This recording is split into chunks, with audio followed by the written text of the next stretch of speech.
Dr. Anita Fleming from New Zealand, and I'm loving her work in basically, she called it health farming today, about really mapping soil, the diet of the animals and how they sort of self-select through to the health of the animal, and again microbiome sort of tracking, and then how that impacts human health in deep metabolomic testing. Because in human health, we can't yet, you and I can't go out and get deep metabolomic testing done, it's only lab stuff. So it's really, at this stage, we can do other sorts of testing that can be really helpful, but it's really interesting to see what that information is revealing.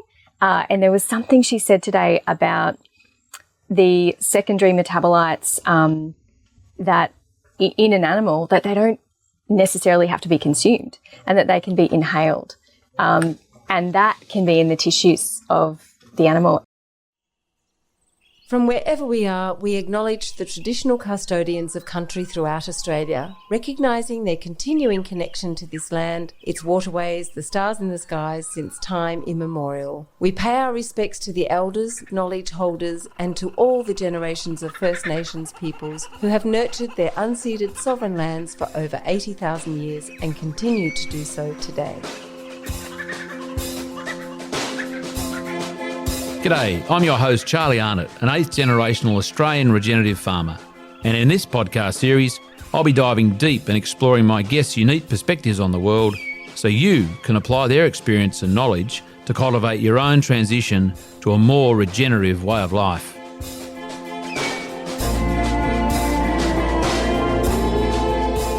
Welcome to the Regenerative Journey with your host Charlie Arnott.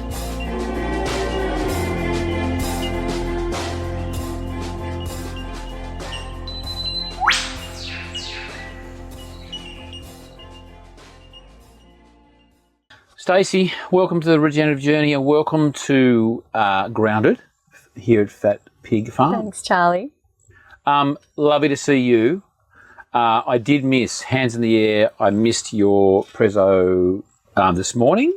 Was it this morning or yesterday? Yesterday. Yesterday. Yeah. So I want to touch on that, but first I want to stay with the content of the conference generally. Has there been any particular presentation that you have seen that just blew your mind? You went, oh my God, I'm going to follow that up. I want to talk to that person. Like, that's a gold nugget you can take home.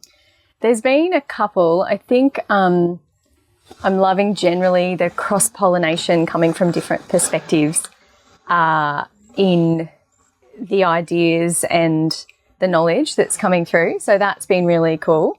And being a big follower of the Bionutrient Food Association and their research and what they're doing and what Dan's doing since they started. So it's just awesome to be here and, get the latest, to meet him here and get the latest on that and how that aligns with my session yesterday, which was around Nutritional Dark Matter. So that's been really good. I also I'm just really passionate about the concept of just breaking down silos and building bridges between disciplines. And I think that this is just such a beautiful illustration of how well that can work for everyone involved. I did listen to a talk earlier today by Dr. Anita Fleming from New Zealand, and I'm loving her work in basically, she called it health farming today, about, really mapping soil, the diet of the animals and how they sort of self-select through to the health of the animal, and again microbiome sort of tracking, and then how that impacts human health in deep metabolomic testing. Because in human health, we can't yet, you and I can't go out and get deep metabolomic testing done, it's only lab stuff. So it's really, at this stage, we can do other sorts of testing that can be really helpful, but it's really interesting to see what that information is revealing. And there was something she said today about the secondary metabolites that in an animal, that they don't necessarily have to be consumed, and that they can be inhaled. And that can be in the tissues of the animal. And that sort of blew my mind a bit. I really want to... So present in the air, the atmosphere. Present in the air. Yeah. They're inhaling it, is present in their tissues, which adds a whole nother layer to our understanding of the impact of secondary metabolites for us as humans, because so far we've sort of assumed that it's only through consumption that we would get these, and they would then be present in our bodies, in our tissues, in our microbiomes. But that research sort of really, sort of switched I suppose, blew up a bit of a paradigm for me, which is exciting as well. I want to talk to Anita about that and dig into that a bit more. That begs a question, and I've always wondered why we have hair. And do you think hair is an absorptive apparatus, organ, that absorbing stuff? I mean, is those secondary metabolites, is that through respiration, or is it skin? Is it hair? Is it eyes? Like, where's that coming into our body? Do we know? Well, I think she said it's through respiration. Yeah. So, which makes sense, right? Because we know that we can breathe in, so much in our environment. And particularly we know that we can breathe in a lot of like endocrine disrupting chemicals, which are invisible chemicals that we can literally breathe in and they can have an impact on our health. So it completely makes sense that we can be doing that with these really tiny, almost immeasurable, but now measurable, chemicals natural chemicals found in the environment as well. But I think that's uncharted territory, and that's really interesting. Yeah. Let's get to your prezzo. Tell me about that in a little précis version there. I want to make. Well, I'm being selfish because I want to know what it was, but also I want to make sure people know, and maybe weave in there what your broader kind of not practice. What's the word? Modalities. How do you operate? Okay, so my session was called Nutritional Dark Matter, What We Do and Don't Know. And so nutritional dark matter basically refers to the unmapped and unquantified phytochemicals essentially found in food that we're still beginning to unpack, what their names are and what they do for us. And so, for example, some research that came out earlier this year showed that when they fully map the food matrix of garlic, there's about 67 known nutrients that we know what they are. And there's about 5,000 that we don't know in garlic, for example. And so that's the dark matter, but essentially it's the secondary metabolites in a plant.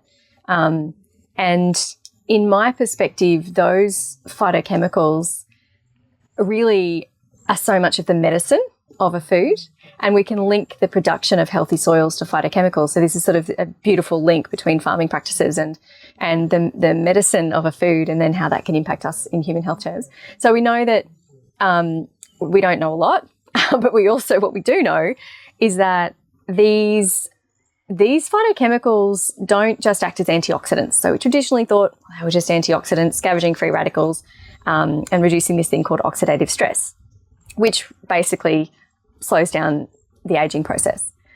But now we know, well, hang on, these can feed our microbiome. So they can act as prebiotics, some of them. They can sort of tickle the system to act in this sort of beneficial stressor to make us more resilient to our environment by sort of tickling our immune system, for example. They can help us detoxify. They can help with epigenetic modifications and reduce our, disease. They can help with our hormones. So there's a whole range of ways in which they can impact us. But I sort of zoomed right into the research, and then I sort of zoomed right out and thought, what are they really doing? So my take is that essentially these phytochemicals are like modulators.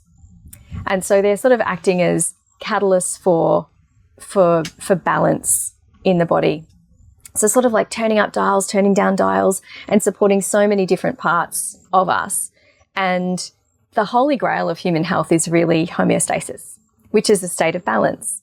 And that's how I see, this dark matter or these phytochemicals at this point in time as benefiting us. Yeah. And we're talking meat as well, not just like garlic, that profile. We're talking all sorts of consumable foods. Yeah. Well, maybe not the processed stuff, but just the basic, all sorts raw stuff. That's right. And I think this is really interesting because obviously we are what we eats. And so there's dark matter in meat too, particularly if that animal has grazed on a diverse pasture. So there's going to be all ranges, of phytochemicals in that, that again, we're just beginning to unpack, through metabolomic studies and that sort of thing. Well, what does that really mean for us from a human health perspective? But yeah, it certainly applies to all manner of foods, including animal-derived foods, for sure.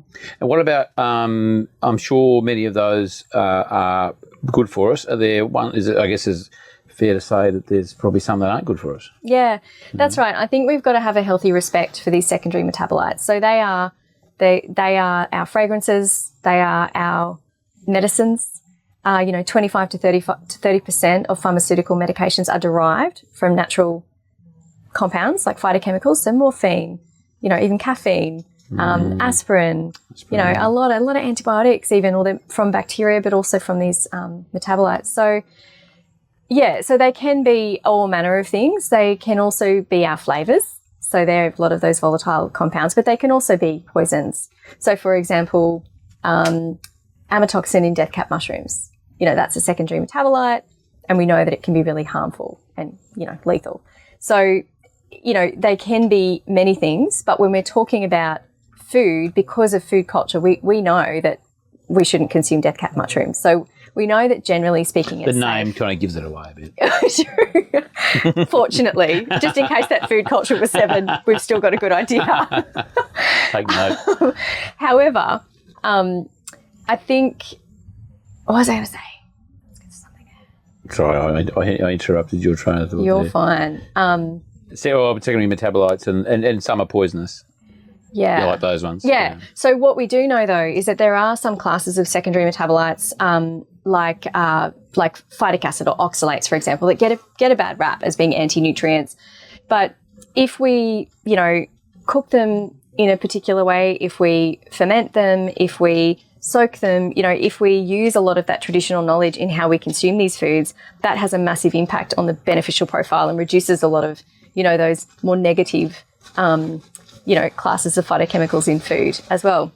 The second thing is if food is grown in really healthy soil with a really rich microbial life in that soil, then not only are there more phytochemicals in that food, but they are in better ratios and in better form. So, for example, there will be less phytic acid when it's been grown in a really healthy ecosystem as well. So when you say better, as in less nasties, more beneficials? Correct. Better, like a more beneficial balance or proportion. More beneficial balance of not just phytochemicals, but all nutrients.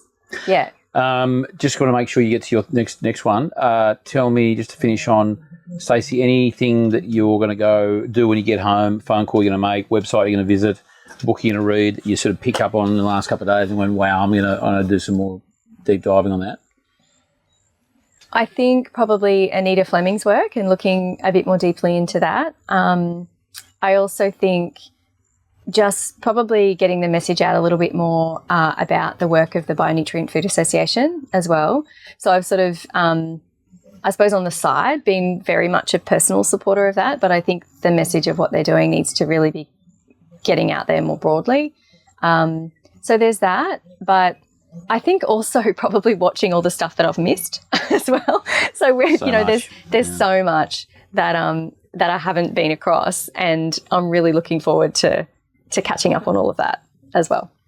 Well, I'm looking forward to watching as much as I can because there's a lot I haven't seen. And your next session is with Dan, and is there a third person? So my next session's with Professor Felice Jacker and Craig Liddickett, Dr. Craig Liddickett. Okay. So we're talking about the concept of One Health. Awesome. Which is the interconnectedness between everything. Wow. Yeah. Okay. Stacey, thanks so much for your time.